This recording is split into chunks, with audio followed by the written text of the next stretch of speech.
अहिल्यानगर जिल्ह्यातील कोपरगाव शहरातील कर्मवीर नगर येथील महादेव मंदिर व संत जगनाडे महाराज मंदिरात ऐन गणेशोत्सवाच्या काळात चोरी झाल्याने कोपरगाव शहरात एकच खळबळ उडाली असून परिसरात भीतीचे वातावरण पसरले आहे।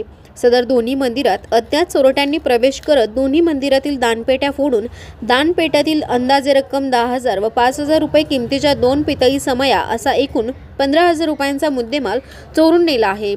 सदर चोरीची घटना 29 ऑगस्ट 2025च्या रात्री 10 ते 30 ऑगस्टच्या सकाळी 6 वाजेच्या दरम्यान घडली आहे। सदर चोरी झाल्याची माहिती मिळताच मंदिर ट्रस्टचे अध्यक्ष माजी नगरसेवक रमेश पांडुरंग गवळी राहणार बाजारतळ कालेमाळा कोपरगाव यांनी शहर पोलीस ठाण्यात धाव घेत अज्ञात चोरट्यांविरोधात तक्रार दाखल केली आहे। सदर तक्रारीवरून शहर पोलिसांनी घटनास्थळी धाव घेत घटनास्थळाचा पंचनामा केला असून अज्ञात चोरट्यांविरोधात विविध कलमान्वये गुन्हा दाखल केला आहे। सदर चोरीचा पुढील तपास पोलीस निरीक्षक रामकृष्ण कुंभार यांच्या मार्गदर्शनाखाली शहर पोलीस करीत आहेत।